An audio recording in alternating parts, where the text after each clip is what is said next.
You know, when we were together the other day, and the question has been asked over several weeks, months now, what is this state that lies beyond Satchitananda? Where are we? What is this place when the three levels of existence, mind, which constitute movement, meet with this presence or stillness? What is this place beyond Satchitananda? But, you know, Divine Mother was asked a question one day, and it's been told to you before. Someone said to her, Divine Mother, how do I know when it's my heart speaking and when it's my ego mind speaking? And as quick as a flash, she came back with, what comes first? So it's a bit like the question, what is it that comes first, the chicken or the egg? So we've been playing with that, with the stories that have been told. So there are several very simple and very different stories. So let's see what happens when we put them together, considering that the question that remains is, what is this place that we find ourselves in? When the movement of life, mind, which constitutes perceptions, reactions, sensory awareness, meet with this presence, just being here now kind of thing.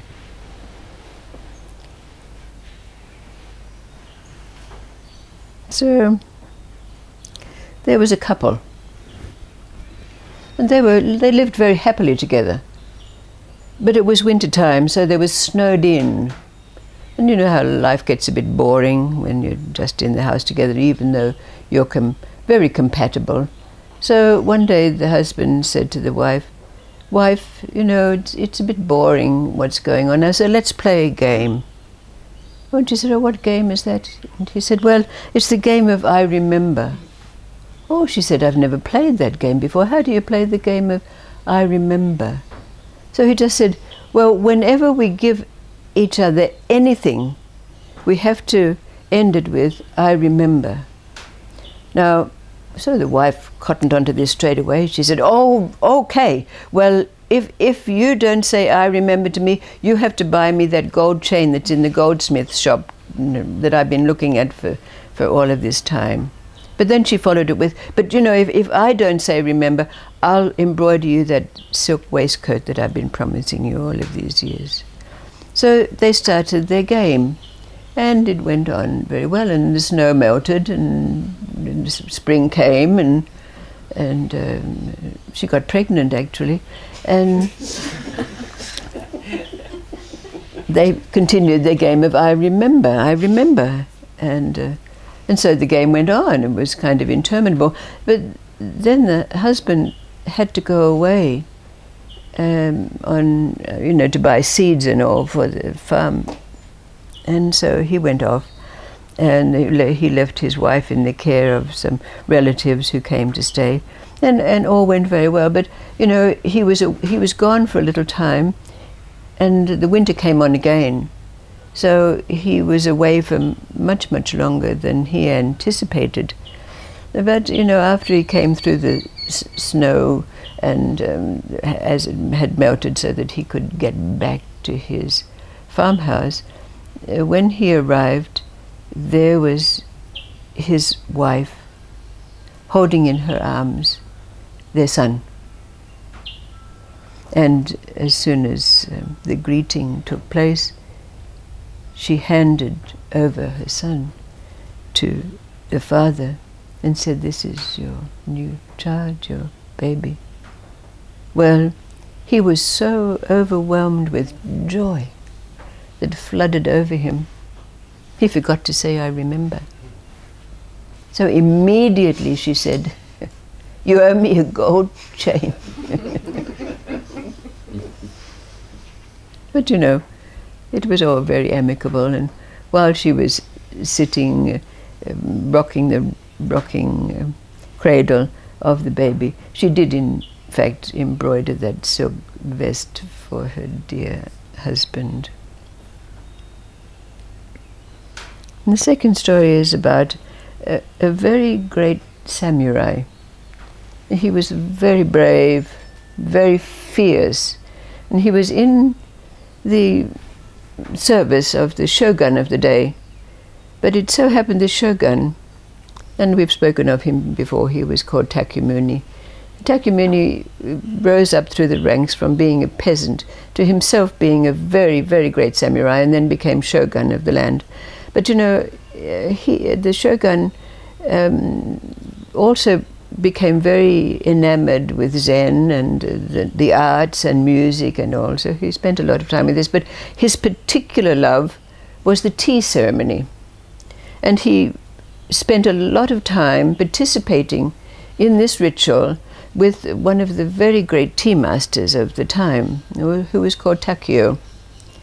Now, our samurai, being the fierce warrior that he was, really thought that what the Shogun was participating in was degrading, was beneath what a Shogun could do. He should be fierce and all the time ruling the roost, not participating in this fluffy kind of tea ceremony kinds of stuff. And he rankled over this, he festered over this. But of course, because he was in a situation where he couldn't go against the Shogun, he couldn't tell the Shogun what to do or what not to do. It just wasn't done. He would lose his head. So he devised a plan. He would kill the tea master. And that would finish it. The Shogun wouldn't have this temptation to go and participate in this wanky old tea ceremony. So this is what he planned. So he marched off, having made an appointment with the tea master. He presented himself at the tea master's door. Now, you know, it was the custom in those days for all swordsmen to leave their swords outside the door of any household. And in every household there was a stand in which those swords could be placed before they entered the house. But when our samurai fronted up at the tea master's door, and the tea master pointed to him the stand to which he would put his sword, he stood up and said, "I never take off my sword. It stays with me." Taki said, okay, you know, come in then, come in. Because, of course, it was the samurai's intent to kill Takeo. But when they entered the abode, all the accoutrements for the tea ceremony were set out beautifully. The little brazier was burning, and the tea master started his ritual in his sleeves and his sash, and setting out the cups and tea and so forth. And then all of a sudden he bumped the kettle full of water, which went over the brazier, which had charcoal in it, and smoke went everywhere, filled the room. So the samurai dashed out, followed by Takeo. After they got outside of the room, Takeo said to the samurai, "Oh, don't worry, I have your sword here." And he took it out from behind his back. He said, "I'm very sorry, it's covered with ash, but I'll make sure it's cleaned for you and that it's returned to you." Now, the samurai left realizing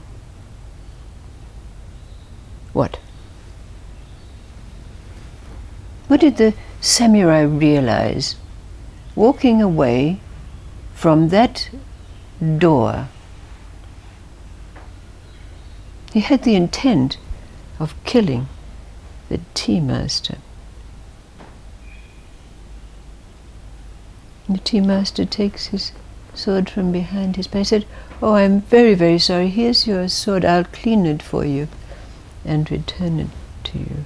So, of course, the samurai knew that he had no possibility of killing the tea master. And after that, of course, his whole attitude towards the tea ceremony was changed.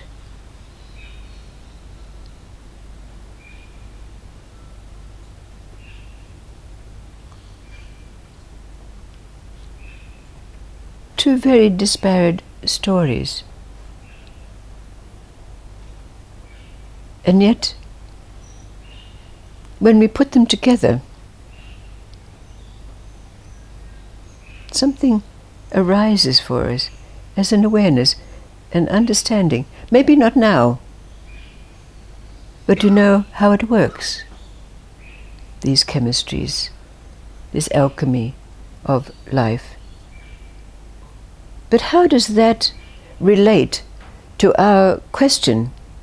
What is this place that we find ourselves in when the movement, the three dimensions of existence which constitute mind and movement,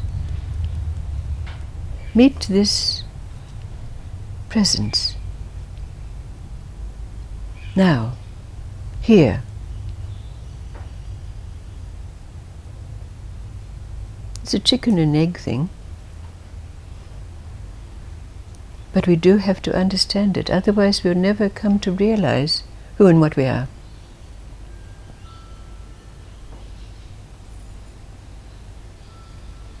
The same question, put in another way, is, what is it that's there when stillness and movement meet?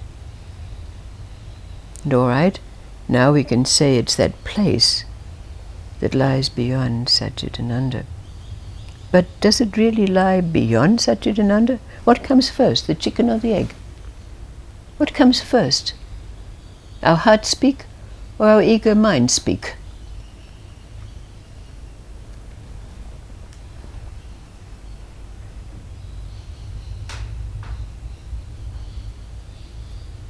What is it that's the constant in our life that never goes away?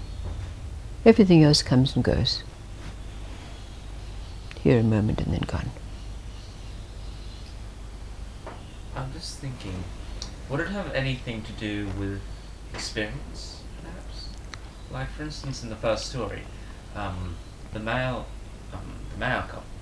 couple had the experience of going through the snowstorm, and in the second story, we have the ash that roots the sword, and would that have anything to do with changing perspective and the perspective? Because that causes actions and causalities. All right. So this is what we have to look at, isn't it? To understand what it is that comes first.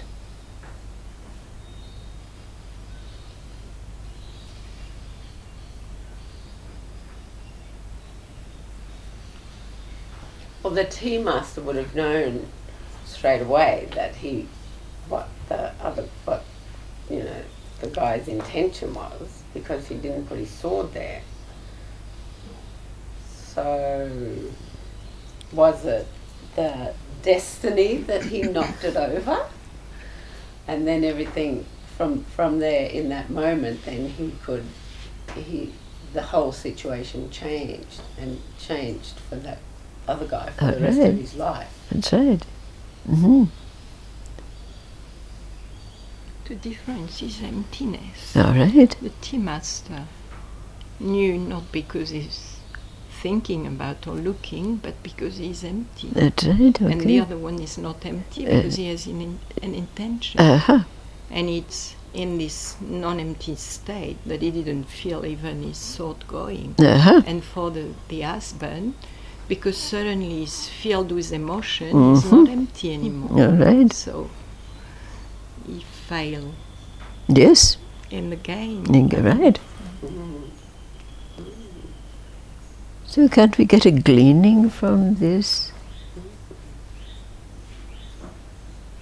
What is it that comes first?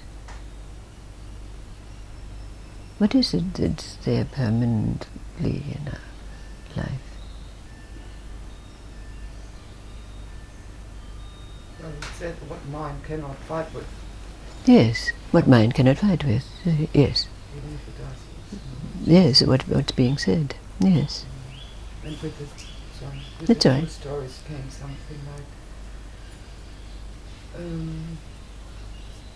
with promise and remembering. So it's not that either, but neither the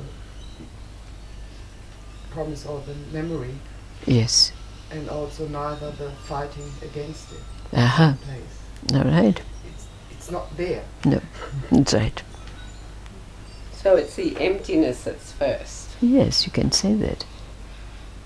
And yet we have this dilemma, because we have to realize there's no such thing as empty. Is there any millisecond in our life that is empty? No. So then